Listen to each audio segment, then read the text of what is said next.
The views and opinions expressed by presenters and guests are their own and do not necessarily reflect the official policy or position of Parasearch UK Radio or its affiliates and sponsors. Listener discretion is advised.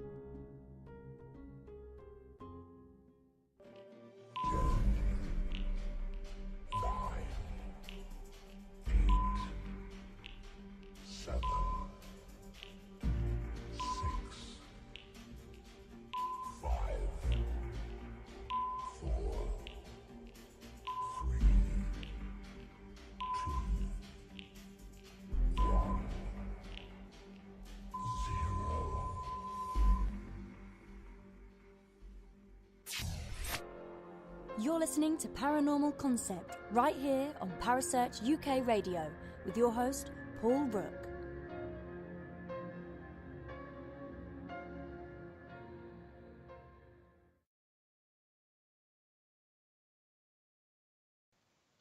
Good evening, everyone, and welcome to another edition of the Paranormal Concept Show. I'm your host, Paul Rook, and tonight I'm joined by Kerry Greenaway. Hello, Kerry. Hello, love. All right. I'm fine, yeah. Having a good day. You? Finally back in the studio with you. I know. It's absolutely fantastic, isn't it? Yeah, it's been a while. What's gone on? I'm like, it's Paul. I've been so busy, and then my internet went down, and then my computer was on a go slow, and believe me, it's loads of problems. But now it's all sorted. I'm back in the running. Oh, that's good. Yay, you're back in the house. Yeah. I have to say, I missed our Tuesday forays. Oh, it's all good. We're back. We'll get there again. Of course. So, on this special Paranormal Concept show, relaunching 2018. How about that? Oh, I can't believe we're relaunching the show. We're not relaunching at all. We've just sorted out the issues. Finally sorted out the issues. We have indeed. Fingers crossed that my mum's actually listening to the show tonight because it's her birthday today. So I want to just say happy birthday to her. Oh, happy birthday, Paul's mum.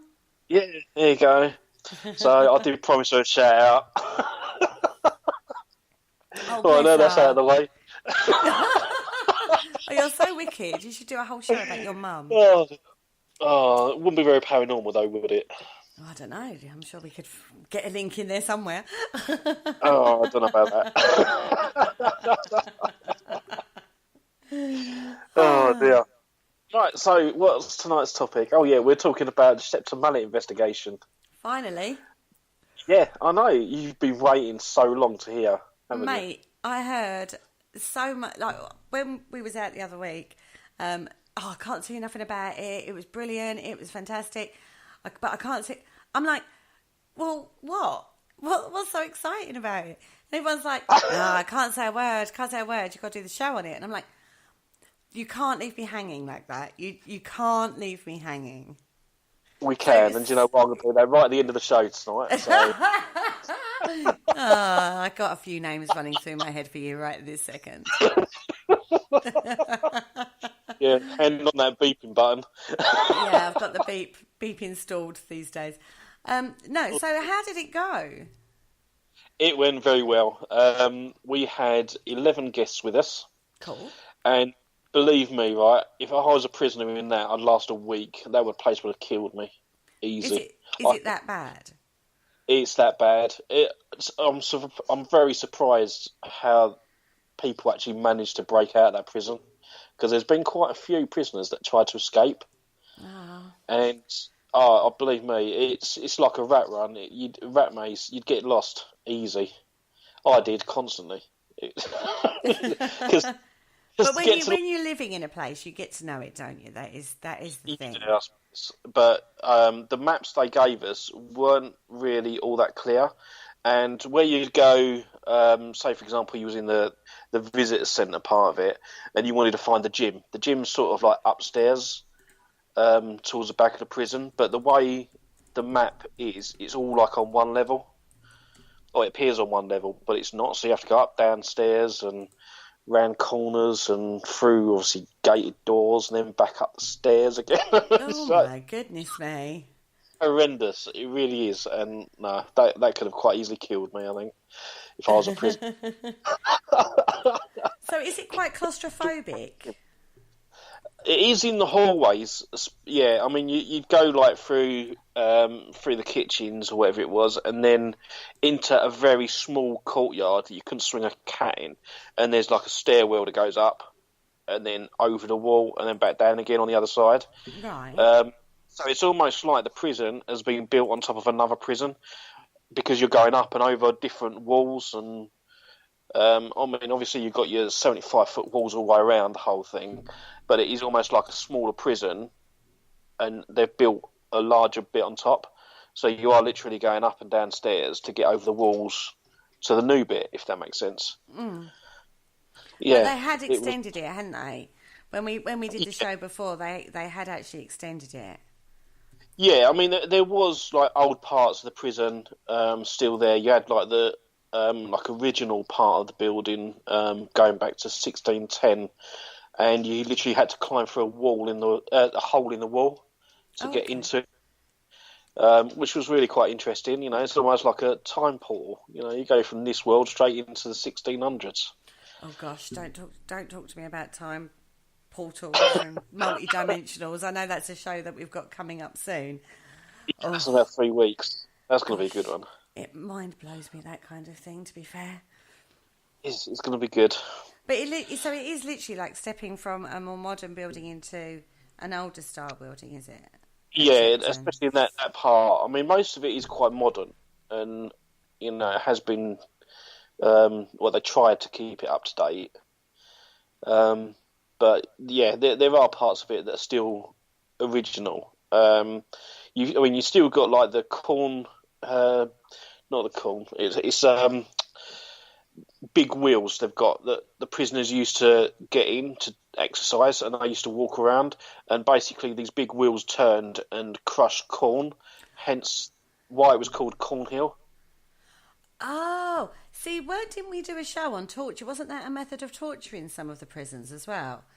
Very possibly, it could have been. And we were talking about, do we know anywhere that's actually got one of the original wheels of that kind of thing? They used to crush all sorts of things with them, like rocks and stuff. It was just like a form of hard labour.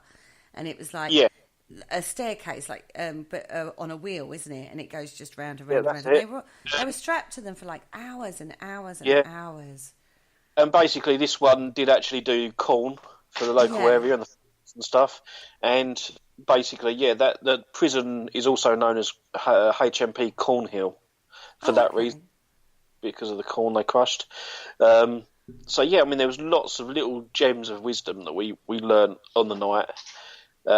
Even the Krays, we found what prison cell the Krays were in. Oh, you did? Yeah, we did, and we done quite a few experiments in there. And did you get any results? Is the question. Not from that cell. So they were obviously busy in another prison somewhere that night. We got some really good hits in the just pretty much outside that door, that prison cell. There was like stairs going up to the next wing or the next level, and we used the ghost box, and we got some pretty good hits, which was a woman's voice. This is a male prison, right? It is a male prison, but they used to house women there as well. Oh, okay.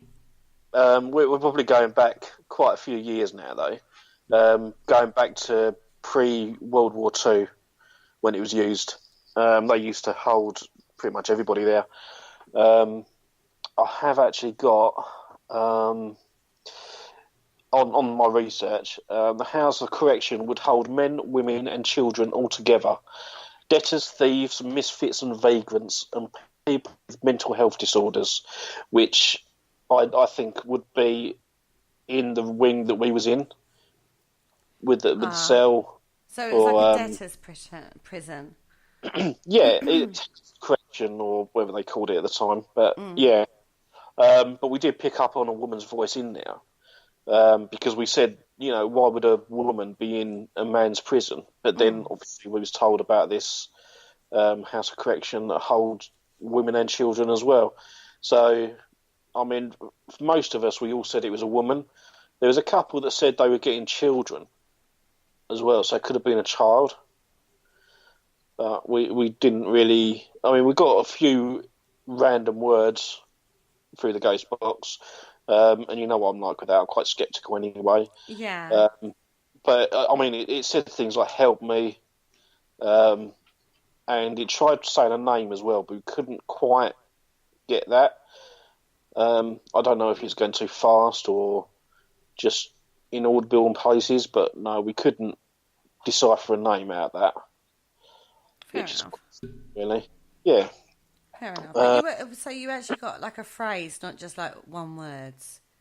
Oh yeah, there's a couple of words at a time, and then obviously a name as well. But it was just something that we couldn't pick up on really. Well, sometimes it's not very clear, is it? No, I mean I very rarely pick up anything from a ghost box because I don't know whether it's because I'm concentrating too hard on it or whatever, but it's really got to be quite clear and precise for me to hear it. And we heard "help me." Oh, and you heard that too? I heard that too in a woman's voice. Oh, okay. But whether or not it could be because we was in a prison and that sort of thing was in your mind anyway, and we sort of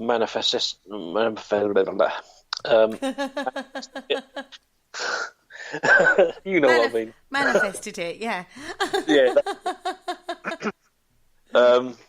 It's so we don't know really. And then obviously we found out about the men and women and children that were there. So it's quite interesting. I would love to go back. Absolutely. So how is it massive? Have you got like when you get a chance to investigate? Can you have the whole? Is it the whole place or is it specific areas? No, it was literally the whole place, but there was 2 buildings that were still locked that they don't allow paranormal teams into. Okay. It didn't specify why, but I mean, I don't think it. I think it was quite a small prison. I mean, Shrewsbury prison was bigger, and I quite like that prison. My preference between the 2 prisons is Shrewsbury. But yeah, I mean, in Shepton Mallet, it was all quite closed in, and I mean, I know you're in a prison anyway, and you're supposed to be closed in, but it was all very small areas. I mean, even the courtyard wasn't that big for the prisoners to have exercise. I mean, going through some of the literature, they used to have 1 prisoner per cell. That's unusual. Yeah, I think it was about 100. I could be wrong with this, but about 160 odd prisoners in total. Because in the old debtors' prison, they used to squeeze them in, didn't they? Like, it was like they used to shove them into one cell and didn't care really. Didn't like sort of segregate. That's the way prison should be. Just lock them away. Don't care about them. But unfortunately, men, women, and children, poor people. You're quite a hard taskmaster. I think you may have been a debtor's jailer in a previous life. Very, very possibly. Because you have an affinity to prisons. Your attitude is just shove them in and forget about them. No, I mean, in this day and age, I think prisoners have got it easy. I think a prisoner might disagree with that. Well, again, it depends, doesn't it? I mean, what they're in for in the first place. But no, I mean, I think prisoners have just got it too easy these days. They're allowed to watch telly. They've like downtime and they work for those privileges. Yeah. Anyway, that's a tad of a controversial political issue there. I do feel. I do feel we shouldn't really be touching on nowadays compared to the older days. Well, as just said, I'm reincarnated as prison guard. Yep, yeah, that's what I think he was. A debtor's prison guard back in day, Well, maybe so. Although, were people put there before transportation? before they were sort of like transported over to Australia? Um, Did that come no, out? I don't think so. And we're going back to the Napoleonic War, 1600s. That's quite And far back, isn't it? yeah, I I don't. I thought it was earlier that they were transporting prisoners to abroad, Oh, I have no so idea. the Americas and Australia. Without actually looking it up, I don't know, but I'm sure that was a lot earlier because we're talking like Elizabeth II period, aren't we? No, I thought it went on quite a long time, but I'm not sure. I don't know. I was just curious. Yeah, but no, I mean we was I'd sent one group up into the wheelhouse, and I was standing outside with one of our mediums, and we was overlooking some stairs, and then you had the courtyard, and I saw a white shadow, and it was almost person shaped. I couldn't see any legs, but it was like the upper torso, and it was shaped like that, and it went up about 4 or 5 steps towards us, and then just vanished. Wow. And I asked the medium that was with me if they'd picked up on anything, because where they were, they couldn't see what I was seeing. So can I just ask, did you see this like full front eyes, not side eye? No, full front. And No one was smoking? I was looking at it. No one was smoking. Nothing like that. It was the shape of the upper part of the torso. So I said to the medium, are you picking up on any spirit around here at all? And she said that there was a prison guard in the courtyard. Oh, okay. It's almost like they were keeping an eye on the prisoners. So yeah, that was quite interesting. Did you get a timestamp on that? Did you do any data collecting? Because I know it's a public event, but on those kind of significant captures, I suppose you'd call it, not captures, but sightings and occurrences. That's the word I'm searching for. Occurrences. Did you timestamp it, or was you just too involved with the public? No, I was too involved with the public at the time. It wasn't too late into it, so I think it was about 11 o'clock. Okay. Between 11 and quarter past, we're talking about that time period. Mm-hmm. So, I mean, that was quite interesting for me. I mean, when we go on these public events, I tend to just go for the experience. And although, to be fair, you're too involved with guests, aren't you, on those kind of events? Although I can, get away from the guests to a degree for a little while, I'm still concentrating on the whole thing. Yeah. So, I mean, I can have my own paranormal experiences. But if we ever do go back there, and I really hope we do, we could possibly do it as a team event and do it properly and log all everything, log down times and timestamp everything. And, yeah. I was just curious because it's such a...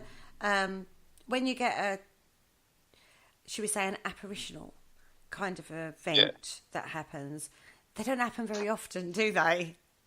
They don't, and I've only ever had that once before, and we're probably going back about 8 years. So, in that space of 8 years, it's happened twice, Yeah. So, yeah, it's not a very common occurrence. I mean, we did get, the odd person talk about seeing dark shadows and dark shadow people. Right. In certain areas. But again, could it... I'm not saying that they're lying or anything, but I think, it could just be where their eyes are struggling in the dark, possibly. Okay, can I ask a question? Do you find now that you are more experienced and your knowledge has grown so much over the last, God knows how many years you've been doing this, do you think it ruins it a little bit? Because you do question what you see. Because, you go, they were seeing shadow figures and stuff like that, and you go, yeah, it could be their eyes, the physiological side of it. Do you know what I mean? Does that ruin it a little bit for you these days? No, it doesn't ruin it at all. It's just one thing that you can put down to experience. Because if I see that myself, I could be like, okay, well, is it really there or is it just my eyes? But I've still had that experience of seeing a shadow person. Yeah. When we done Shrewsbury Prison a few years back, I had that experience of this shadow person looking out of the door, peeking to see what I was doing. That's right. And then the second group went in and they had someone full body jump out of the doorway, the same doorway that I see it previous. And then a bit later, another team was actually in that cell and they saw someone walking past, all in shadow. But All it in was the same area. Yeah. So, I mean, that's quite interesting in itself because, okay, it could have been my eyes playing up, but it wouldn't for all of the others. I think once or twice could just be a coincidence, but having so many people witnessing the same phenomena at the same area at different times, I think that's worth looking into. Yeah, but had you talked about that, we all have a hub, don't we, in these kind of investigations? Had there been a hub, Yeah. you go, God, I've seen this, and then somebody else went, oh, I'm going to go and spend some time in there, and then they come out and say, I've had an experience.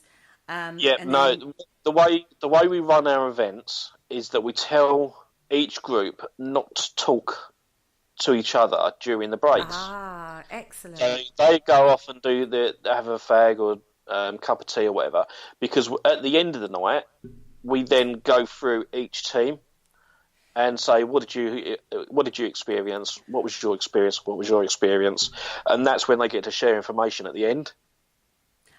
So then that's where we say, well, okay, that's quite interesting because, someone else picks up the same sort of phenomena in that location, and then this group go, well, I did too.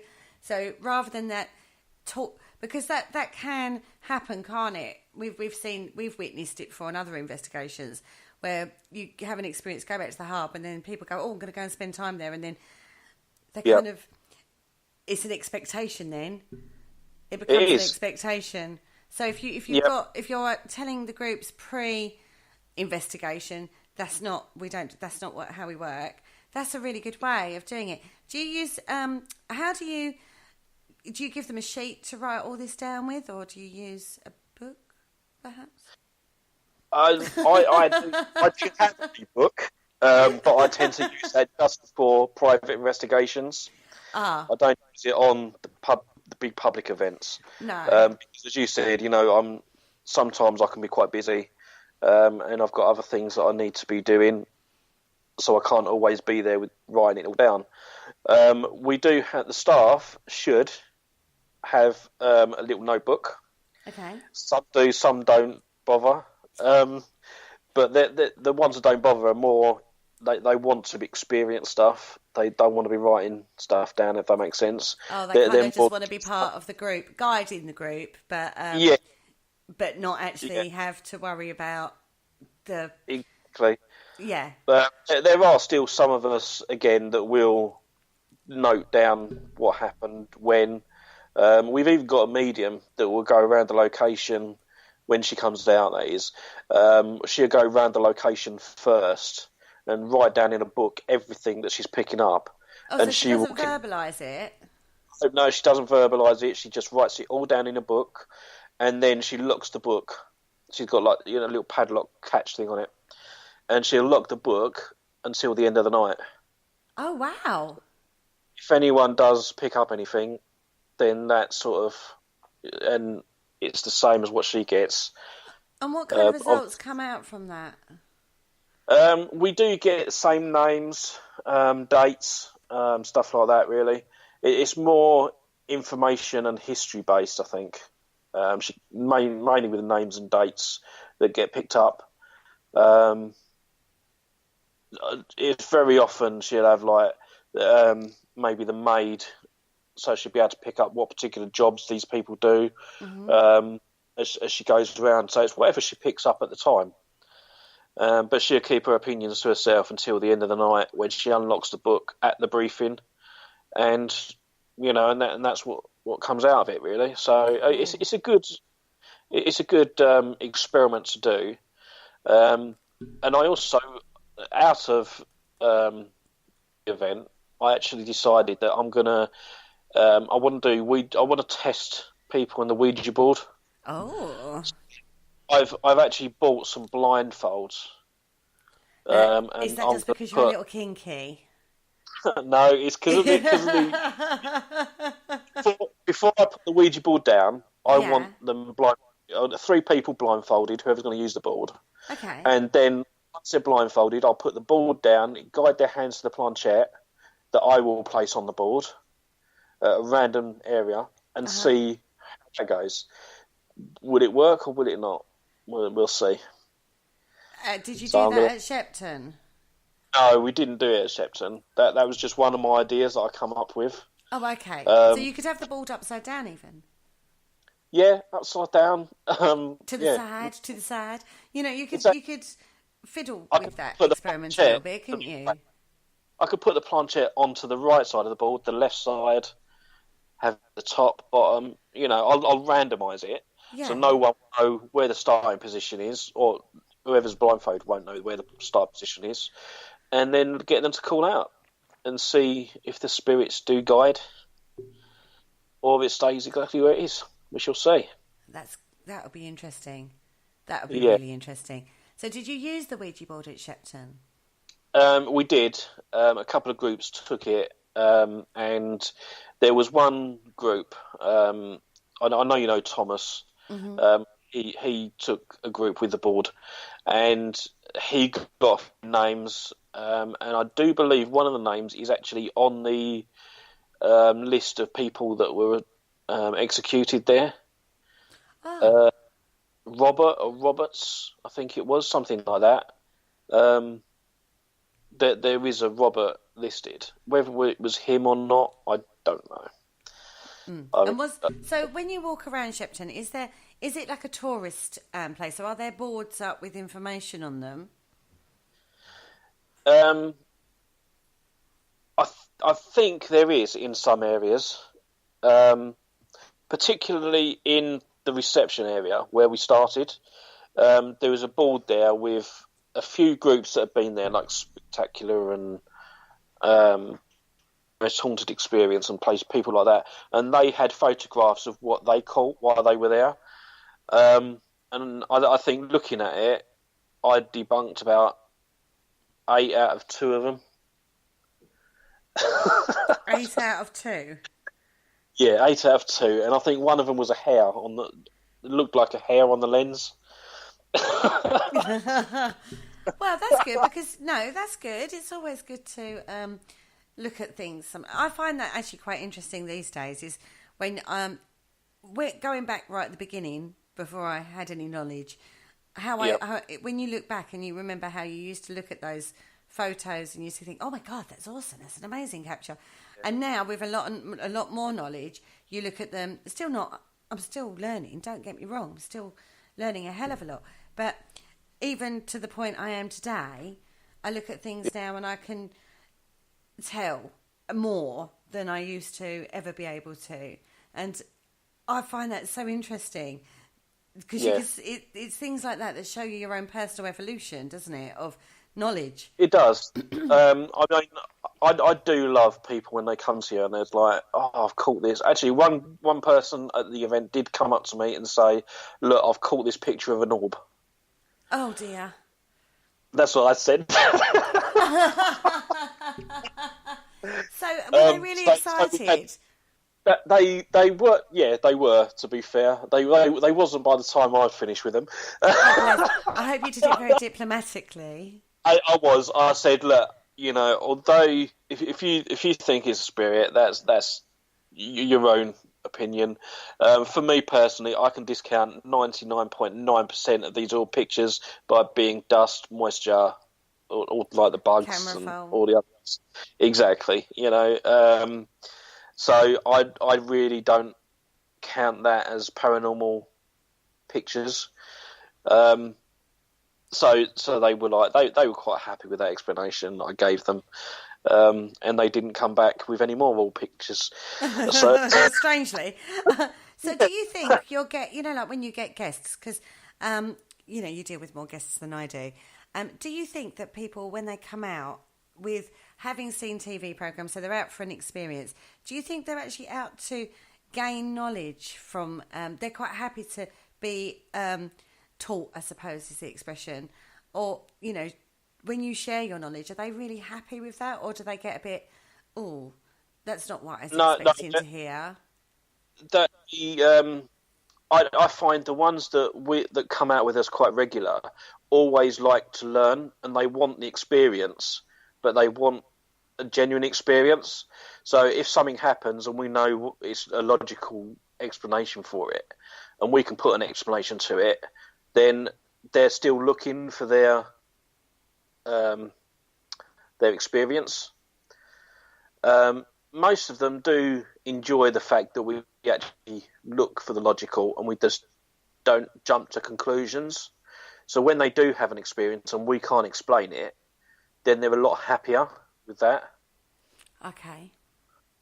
So, yeah, if that makes sense. Good. That's good to know, though, that people are wanting to learn and grow, even if they're on a really base level, at a basic level. Do you know what I mean? Like a starting point of the paranormal. So they'll go on a public investigation and they're looking for an answer and quite happy if it's debunked or explained to them, or a point of view is put across as to what that could possibly have been. That's actually quite reassuring to me, that people aren't just going, no, it's an orb, it's a spirit. Do you know what I mean? And taking that on blind faith, that they've got that quest for knowledge and they want to learn. And it's good that they're receptive to the groups that are doing that for them. Yeah. I mean, there are people that take pictures and then have the orbs and light anomalies on the cameras and stuff, and they don't say anything until like the day after, when they post their pictures all over Facebook. But that's just their choice. Exactly. It's just up to them what they want to believe. Would you say it's the majority that will ask the questions, though? Yeah. I mean, we've had a lot of guests come on the events, and they like the paranormal investigator experience, and that's what we give them, rather than a ghost hunt experience. Yeah.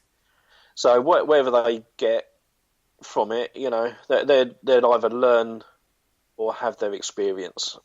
So whatever way it goes, they've had a good experience either way. Yeah, good. Yeah, brilliant. Yeah. So, did you do any EVP experiments while you were at Shepton? Yes, we did. We haven't actually. I've not looked at them, but a few of the other guys have, and they've said that they haven't picked up anything. Okay.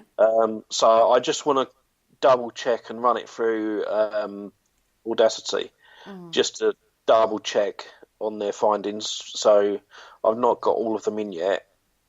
So I will look at some point. For you personally, do you find the post-investigation evidence review, shall we say, really laborious? Yes, it's very long-winded, tedious, boring. But I mean, when we do find something, that we can't explain, it's not. Even if we can explain it, to be fair, I sometimes post it up on the group page and let people tell me what they think. I remember quite a few years back, we went to the Ragged School. This was one of our first investigations, and my brother came along with me, and he was he had a K2 meter, and he was waving it around. So I took a picture in the dark of that without the flash. So all you can see is just the green and a long line coming out from it because of the shutter speed. And I knew exactly what that was. So I thought, do you know what? I'm going to post it on Facebook just to see what others make of it. And the amount of people that believed it was spirit, it's unbelievable.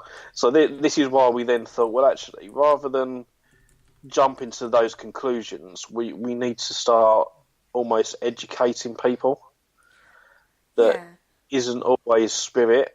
So you got to get rid of the logical explanations before you can start jumping to those conclusions. Oh no, I agree with you, but I say having public on it some kind of like changes that dynamic a little bit, doesn't it? Because you'll get the people that want to learn and want that knowledge and want to progress, and then you'll get others that just want to go out and do their thing, and if they want to think an orb is a spirit, that's completely up to them. You know what I mean? So you have got, like, with the public, it is very different. You know, and how you run your events, they're quite different too. So at Shepton, did you do any other kind of experiments? We done like the human pendulum and just basically the normal experiments that most teams do, to be fair. K2 work, EVP work, like the Ouija board stuff, table tipping. So yeah, we sort of do the same sort of stuff as everybody else, because that's mainly what the guests are they're used to. Yeah. But we have a few people that have never done ghost hunting before, so it was quite new to them. And I think some of their experiences that they had, they were quite convinced that there is life after death, which is quite good. But Shepton Mallet is an active building, and I'd say to anybody, if you get a chance to go there. Just take it off your bucket list. Put it on there first. It's definitely one to go to. I mean, obviously there's a lot of residual energy, particularly in the like the hanging room and the bit underneath it. So yeah, I mean, you got that. You've also got unmarked graves on the site somewhere. So you can get activity all over the place, really. Yeah, it's kind of a high emotion place, isn't it? And you think all those years of those kind of that environment, if you want to buy into that kind of recording theory. Yeah. It's sort of, was there any water around that area? Not that I'm aware of. However, there are a lot of sub-tunnels underneath the prison. Mm-hmm. I didn't know that until I'd done a little bit of research on it, like in the last week or so. So they like lift up the drain covers and there's tunnels underneath. Whether or not they are part of a river system or part of the sewer system, I don't know. I mean, it's strongly. I think they could be sewer system. So there could be obviously water in that respect, but I don't really know, to be fair. Okay, might be worth having a look into, just out of curiosity. Yeah, personal interest point of view. You understand? Oh, absolutely. Right. So, what was the sunspot activity going on at that? No, I'm joking. I am joking. It was dark. It was night time. The sun activity was on the other side of the planet. So, what was the moon cycle for that particular night? No, I am so joking. No, it was just hovering over. It wasn't cycling or nothing. It was just there. In future, that's the kind of details I want. Okay, no, I'm only joking. So all in all, you had a pretty great investigation. It was like, you had a really great personal experience. Everybody had a really good time. Everyone come away with an experience of their own. There was even a group, and there was a couple of people in this group that kept wandering off, and it was very hard to keep track of them. In the end, I joined their group and I got them to all have a cell, pick a cell each, and let them stay in cells so they didn't wander anywhere. Lock them in. You just locked them into these cells, right? You're not going to wander off because we can't keep track of you, so I'm going to lock you in, all right? Absolutely. Yeah. No, we in the group, we basically went into the C wing where the Crays had a cell, and I was like, just around, pick a cell, whatever one you're drawn to, I'll shut you in, and then you can do your own lone vigil.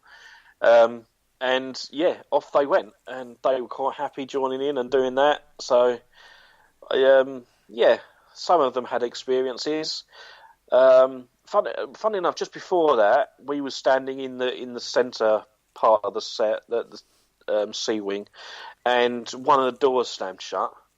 Oh, that was quite interesting because it was only just the one door.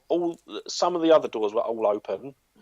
The two entering and exiting the cell, the C wing, was closed. So I couldn't say whether or not there was a draft coming through. Were they heavy doors? I would imagine they're quite heavy. Yeah. So just a draft isn't going to do it, is it? No, but I thought maybe if there's like a gust of wind comes through one door and out the other. True. You get your wind tunnel effect when you open your front door and your back door. Oh God, yeah. Constantly in this house. Nothing like that at all. Both of the doors were shut. And yeah, it slammed shut, and that was quite an interesting thing as well that happened. Was it at that point you went, right, who's going to go into that cell? That was when I thought, no, let's do lone vigils in cells. Off you go. Yeah. Right, which is the naughtiest of the group? You're in the haunted cell over there. Yeah. On the doors that just slammed shut on. Or the ghost was going, you ain't coming in my cell. No. I was quite surprised that we didn't get anything from the craze cell. Which was a bit disappointing because I would have found that more interesting. The problem is whenever you've got like a famous person that's alleged to have been there or haunted, you kind of do want that person to come through, don't you? But yeah, really. There's so many locations that the craze used to hang out here.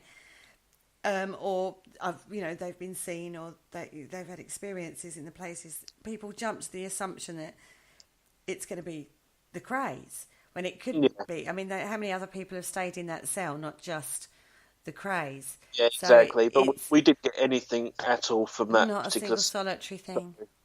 Maybe they just weren't in that night. Maybe they decided to haunt somewhere else. Yeah, absolutely. But it does sound like you had a really great time. We did. Absolutely fantastic. I'd still go there again, do another event or two. But for me personally, I preferred Shrewsbury Prison. Okay. Because I think I had better experiences there, or more experiences there than I did at Shepton. Not that it's not a nice place to go and visit, but it was just personal preference, I think. Yeah. Yeah. But the next prison on my list I think it's Gloucester Prison. Gloucester? I think it's Gloucester Prison. They've jailhouse tours have got, so I'm going to go on book there, I think, next. I definitely think in a previous life you must have been a jailer. Because you do have this, a lot of people go, no, I love a castle. You go, give me a jail. I really love a jail. Yeah. I really want to do a jail. What about Lancaster? I would love to do Lancaster Prison also. That's on my list to do. I'd also do Pendle in the same weekend as well. Well, I think, if you're up that way. Well, you could do a triple whammy. Pendle, Lancaster and then Pontefract. Yeah. Sounds good. We could do that. I love that. I keep getting, this is the royal way. Yeah, we can do that. Oh, okay, Paul. Well, we're off again, are we? We're on a road trip. Actually, saying that, I looked into another location for us today as well, actually. Are you allowed to divulge? Well, everyone's talking about it at the moment. It's on Facebook. It's a pub, and the pub landlord has gone on record to say that he's inviting ghost hunters from all over the country to go to his pub and stay there for the night because they have got paranormal activity. Apparently, it's in Gateshead. Huh. So I've messaged him because apparently he's been inundated with calls from different teams just through his from what he said on the newspaper. And yeah, so I've messaged him and said, I'm quite happy to do a show on you. Can we have a night in your haunted pub? Fantastic. But I'm not too convinced about some of the activity that he's been talking about, because he says like he gets glasses slow moving off of the bar and smashes on the floor. How amazing would that be? Well, although we've seen this, I used to work in a lot of pubs. If the surface is wet or the glass is wet, it slides off slowly, doesn't it? Or so if you get get condensation, particularly on like wine glasses, you get like a condensation. It slowly dribbles down and creates like a sort of vacuumy thing. I don't know the technical terms or the scientific. I'm sure there's a scientific jargon that would do this, and then it just slides. And so I worked in the pub for a lot of years, and that isn't like a whisk and then smash. That is a slow thing. I think we've all seen that, haven't we? We have. So it could be that effect. Yeah, so it's the Schooner pub in Gateshead. Oh. That's it's just hit Facebook in the last 24 hours. So it's going to be like the latest paranormal craze. So I thought, you know what, let's just see if we can get in there and see what we can find. That'd be a good job for radio. Why not? Why not? Maybe indeed? show from it. You never know, particularly if it is a hot topic or a trend in the paranormal. It's always good to keep our eyes on these things. It is. See, Ashley says we've got people in the chat room tonight, by the way. So I'm going to give a little shout out. We've got Kaz, we've got Carl, we've got Ashley, all in the chat room. Yosei is in there as well. So hi guys, thank you for joining us in the chat room. They're all enjoying the conversation, I think. Kaz agrees with me. She thinks you're a reincarnated prison guard. Ashley's loving some of your experimental ideas. He had a very similar experience to the one you had at Shepton, but he had his at Kelvedon and Hatch. When we was talking about marking the investigations down and not talking to each other in the groups, as it were, Carl was saying a whiteboard at the break is sometimes a really good idea. Yeah, we thought about that, but then, how many other people would read that and then have a similar experience? So we thought that we would not do that. We'd just wait till the end and then get everyone's experience all at the same time. Yeah. Because, the amount of people that gasp was like, I did that as well. It's fantastic. That's the bit, isn't it? That's like, oh my God, I had that too. Yeah. That kind of moment. That's it. And it's quite good to have that as well as a wind down from the event. Well, I know Thomas the next day was absolutely... I saw Thomas the next day and he was absolutely... But he wouldn't tell me nothing, but he was buzzing. He was going, oh my God, it was like so good and all this. Yeah, he was really, he was tired, but he was really pleased with it. He was really happy. So yeah, he done really well, to be fair. He was a bit worried because he'd not been investigated for some time. But I think, once he was back into it, he was loving it. Yeah. And he's lovely. Yeah, it was really good. Shout out to Thomas, because we loved Thomas. He's brilliant. He did. That sounds absolutely brilliant. What have you got coming up next for Trident? Next we have the True Crimes Museum. I love That's that the place. next event. Yeah, it's absolutely fascinating. And I know we was talking about it the other night. It's quite a small location, so I'm going to limit the tickets to 10 only. So yeah, we'll have like a really good night there as well. Every time we've gone there, we've always got something different. I don't know if anyone knows, but there's a woman that was done for murder of babies called Amelia Dyer. They've actually got her bodice in the museum, and when we done the ghost box next to this bodice, it was a woman's voice that come over, and after having some questions answered, it appeared to be the spirit of Amelia Dyer coming through. It's an amazing place. We've got, we've had people scratched in there. Yeah. We've had really good things come over the ghost box at different areas of the museum. It's just fascinating. There's so much on that goes on now. It's brilliant. Yeah, and we had an amazing. Last time I was there, we had a really great Ouija board session there too, didn't we? Yeah, yeah.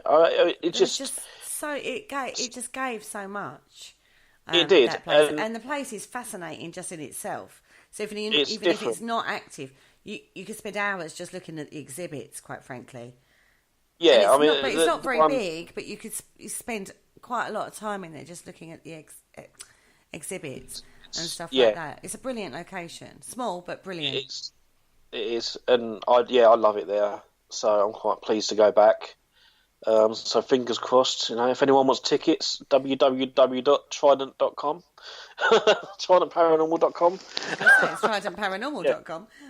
Yeah, definitely. Right, now, what else have you been up to? Because I know you went to see a film recently. Now, this film is hot topic at the moment. So tell us about what film you went to see. Oh, I went to see A Quiet Place. It was very different to the normal horror films you get. So, spoiler alert. Oh dear. Basically, the story is that there's sort of a almost like an alien invasion, and these creatures attack sound or anything that comes. Like any sound that it picks up on, it sort of hones in and eats whoever's making the sound. And it's just basically one family's bid for survival, how they survive, and they try and find a way of killing these creatures as well, which they do find, but I don't want to tell you too much because obviously you should go and see it. But it's very different. I mean, no one speaks in the film for the first half an hour, 45 minutes, if that. So it is literally a dead quiet film. It is. No it is screaming, no running. No, none of that. It was actually quite good. There was quite a few jumpy parts in it as well, so be prepared to jump. It made you jump. No, it didn't, but Tom did. Okay, I was going to say, blimey, it must be good if it made you jump. To be honest, it's almost like I'm desensitised to all that sort of stuff, and it's no, there's not many films that have ever made me jump. To be fair, only one I can think of, but I was like 12 at the time, and I'm not even going to tell you. Oh, go on. No, you're right. Oh, is it a really bad one then that you jumped at? It's got to be something really crap, hasn't it? It is. It's a really crap film. Well, I don't know, actually. It's not too bad. The only film that made me jump when I was a kid was Gremlins 2. Well, I haven't seen it, so I can't even tell you. Honestly, there's going to be a night where they're going to take me to this horror because no one has seen me watch a horror movie because I don't, right? I don't do it. And I just know that one night they're going to just like, oh, no, we're going to go and see something really fluffy and lovely and chick flick. And then I'm going to get in there and I go, this doesn't look very chick flicky. They'll be like, no, it's honestly, it's a chick flick. And it's going to be a horror. And they're going to like pin me to the chair and they're going to watch me go, oh my God, and screaming and panicking and having like a meltdown in the cinema over a horror movie. I'm sure of it. I'm so going to do that. When you haven't got your kids for the weekend and we'll go and do a Facebook Live of me reacting in the cinema or something stupid like that. And we're like, this is why I don't do horrors. Normally, if someone puts a horror on, you go around a group of friends and they shove a film on, I'll talk the whole way through. So I'm not actually watching the film.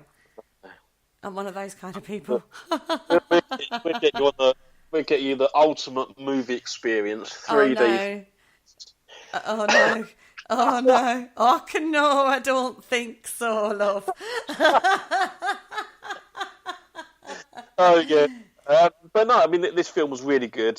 It was really different as well because obviously no one spoke for the first 45 minutes, which, there was very little music and stuff to give bits away where they're going to try and make you jump, like most horror films. But yeah, it did make people jump, not me though. because I'm well hard. Because you're well hard. So That's would it, you yeah. recommend it? Would you actually recommend it? 'Cause I would recommend it. Definitely 8 out of 10. It was really good. Okay, because it's almost like reinventing the genre again, isn't it? In the same way as Blair Witch did back in the day, because that was something completely different in regards to like the horror psychological thriller kind of thing. This one is the same kind of push the boundary a bit, something a bit different. It was isn't almost.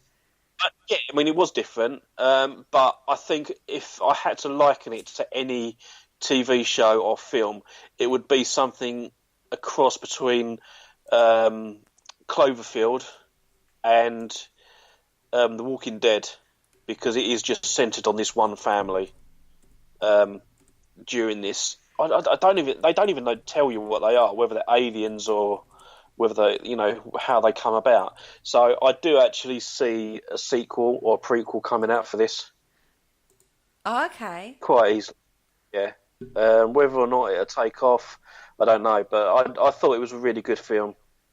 Done very well. Yeah. Brilliant. So hopefully they'll come out with a sequel and then a prequel to tell you what these alien things are and how they come about. So did you get to see the aliens? Yes, you did, yeah. Very brief, because they did move quite fast. Although towards the end, where they actually killed one, you got to see it creeping about, listening out for them, for the family. Because it couldn't see anything. It just relied on sound. Okay. So yeah, I mean, it was. Although social services really need to sort out the family, I think. Oh, is that a critique?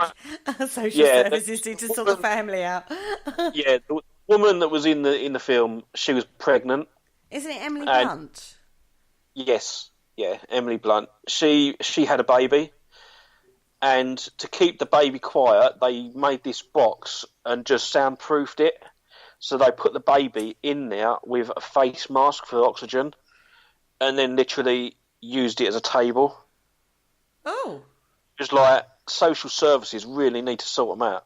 I think social services would have a lot more on their plate if there was an alien invasion of people that are hunted by sound, or aliens that are hunted by sound. I thought to myself, how can she have a baby and there not be any noise? But then obviously she had the baby and she was trying to be quiet. And couldn't, obviously. It was a good film. Definitely go and see it. It's worth a watch. Okie dokes. Brilliant. Yeah. Catch up on the sequel, on the trilogy, maybe. Yeah, one I probably won't be seeing. Let's just say that one. You know me. Definitely go and see it. Absolutely. But we're coming up to the end of the show now. So do you want to fill us in on what's coming up for the rest of the week? Yeah, we've got some great shows still coming up for this week. Tomorrow evening is Wednesday. This is our double bubble night. We are kicking off at 8 o'clock with the Supernatural Chat Show and Sean Cadman. He's got Michael Postlethwaite in the studio with him. And then that's followed at 9 p.m. by, oh my goodness, this one I can't wait for. Haunted Histories, Penny G. Morgan. She spoke to Barry Fitzgerald this week. Awesome. I like him. I like him too. Talking about Leap Castle or Leap Castle, wherever it's a Leap, I don't know. It's not said how I say it, but it's Leap Castle in my head, so that's what we're saying. Okay, on Thursday evening, we have got some amazing guests this week, I tell you. On the Spectral Zone, we've got Mark Muncy from Hellview Cemetery in Florida. Awesome. Awesome, or what? Yeah, on Friday, the Dark Mirror Show, myself, Kaz and Mark, we're talking about animals in the paranormal, not spooky, spectral animals, although I'm sure at some point there'll be an alien and a spectral animal in there at some point, I'm sure. I should imagine so. I'm sure there will be. But how, is it worth taking your dog on an investigation, I assume? I don't know. We'll see. We'll see what happens on the Dark Mirror Show. But we're also we have the competition on the Parasearch Radio group page for a tarot reading at the moment with myself, which you've still got time to join if you want to pop over to the Parasearch Radio group page. And we're drawing that on Friday as well. Cool. And then on Sunday, on the spirit dimension, we have the lovely MJ Dickinson in the studio with us. She's just been to Salem Con over in America, so I want to catch up and hear all her gossip from Salem well, Con. Jill. I know. I mean, I've seen her photos. I'm just like totally jealous. Did you know that Ashley actually went? He's got a pseudonym. Has he? He's got a pseudonym. His pseudonym is Grant Wilson. Grant something or other. I forgot the name now. I said it. It was in my head and then it just went. Yeah, apparently he was there. So we'll find out all about that one. And we're launching Sage Paracon 2018, or Parasearch's involvement, should I say, in Sage Paracon 2018 and catching up with all the information regarding what's up and coming for that. Awesome. Yeah. Excellent. So we've got a busy week. We have got still a lot going on Grant Wilson, yeah. I was thinking it is Grant Wilson, isn't it? Like when you when you double doubt yourself. But yeah, we've got some amazing shows still to come on Parasearch Radio this week, so definitely catch up. And don't forget, guys, brand new website, parasearchradio.com. Yes, indeed. And we're on Podbean, SoundCloud, YouTube. Where else are we? Facebook, Twitter, LinkedIn. We're on LinkedIn now, so go check us out over there. I think it's under my name, actually, so you might have to go and look for Kerry Greenaway to connect with us on LinkedIn. And, God, what else have we got going on? We've got so much going on, Paul. I know, it's terrible, isn't it? We're going to have to have a holiday soon. Well, I'm definitely going on holiday. I'm taking a holiday this year, and then I'm going to walk away laughing to myself to see how you all do with the live feed on Facebook with all the socials. I sit there on my holiday swinging on my chair. Yeah. So that week, Parasearch is going to take a week off. No, you're not. I will be listening in the evening, but that's not until May, so you've got time. You've got plenty of time to sort yourselves out. Not a problem. And next week on Paranormal Concept, we are going to be talking about mythological gods. Oh, goodness. Try saying that when you're drunk. I won't be drinking next week. Well, you was moaning at me for the Greek and Roman gods, so I thought, you know what, we'll do it in one show and we'll cover mythological gods. So okay. That covers it then. Covers both then, doesn't it? Well, yeah, Greek, Roman, Norse, we can go through them all. Oh my goodness, that's a 5-hour show, everybody. No, we'll do it in an hour, it's fine. Okay, well, we'll condense it down. Absolutely. But that's all for tonight, so thank you for joining us, and good night, everybody. And good night. Thank you for listening. Don't forget to join us for more shows throughout the week. Find us on Facebook, Twitter, and the World Wide Web to keep up to date with all the shows right here on Parasearch Radio.